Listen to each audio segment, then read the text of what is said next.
තරුණ මහත්තුරු අපේ වෙනතුනි දැන්වත් ටිකක් හුලං වදින්න දෙන්න. මේ විහිළුවක් නෙමෙයි අර එක්කෙනෙක් කලන්ත දැම්මද? පිටිපස්ස.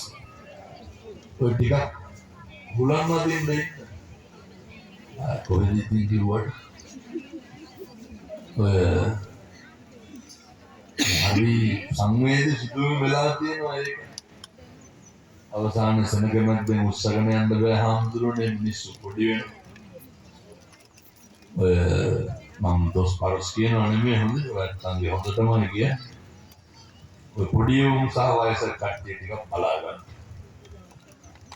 වෙනදනේ. ඒ ආබාධිත නිවාසේ අපේ තරුණ මහත්තුරු මේ හොඳ රහ ගන්න ඕනේ. අවුරුදු 25ක් 40 සමහරු ඉන්නේ යකට තහඩුවක් උඩ. එයත්න්ට කවදාවත් කියාගන්න බෑ බඩගිනි කියලා කියන්න බෑ. එයත්න්ට කවදාවත් එයත්න්ගේ හැඟීමක් ප්‍රකාශ කරගන්න බෑ. සම්මත ජාතියකට බින්නතුනි මහ පොළොවේ පය ගහලා කවදාවත් අද්දකේ කහු කරලා වැඳගෙන ඒ මිනිස්සු කියන්න බලන්න අපිට මොකද්ද තියෙන අඩුපාඩු අපිට මොනවද නැත්තේ මොනවද අපිට තියෙන ප්‍රශ්න පින්නතුනේ සංසාරේ පෙර කරපු පින් කුසල් වලට හම්බුණු මනුෂ්‍යාත්ම භාවය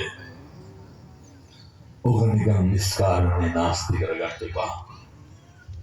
ඔක හොඳට පරිස්සම් කරගන්න. අර මම පින්නතුනේ වචනේ පරිස්සම් කරගන්න කියලා කිව්වේ හරි වටිනවා අර දන්නවනේ රම්බපාලි කල්ප 30ක් ගණිකාවක් උනේ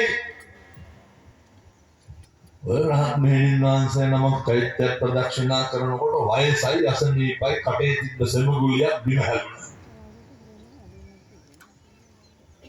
අම්බපාලි කල්ප 30කට කලින් පුතක්ජන තරුණිය අරහන්ත වාදයෙන් දෝෂාරෝපණය කරනවා. කවුද මේ සෑමලු එසමහල දුවේසි කියලා බයිනවා. ඔච්චරයි කියන්නේ. ඒ කියපු එක වචනක අකුසලයේ ධර්ම බරපතලකම කොච්චරද කියනවා නම් නේද කල්ප 30ක් ගණිකාවක් වෙලා ඉවරුනේ. ඔය සමහරව කියනවා නේද තොපේ දරුවෙකුටවත් හරියන්න එපා කියලා. බඩපොළ පැත්ත නම් කියන්නේ නැද්ද? බොහෝ පැදවල කියන්නේ නේද? සමහරව කියනවා නේද ඔය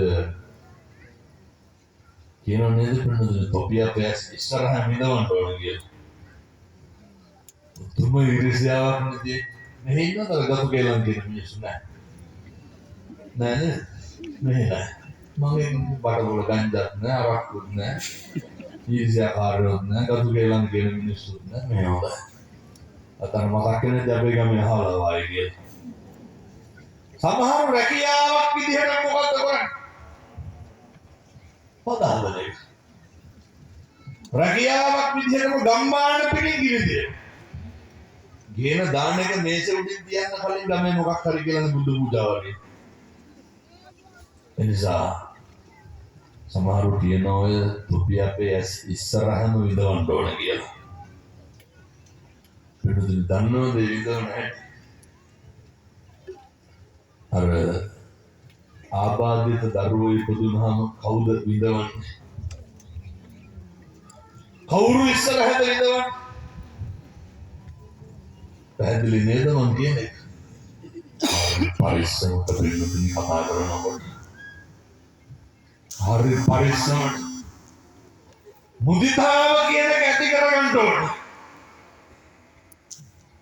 කෙනෙක්ගේ දියුණුව දිහා බලලා සතුටු වෙන්න පුළුවන්.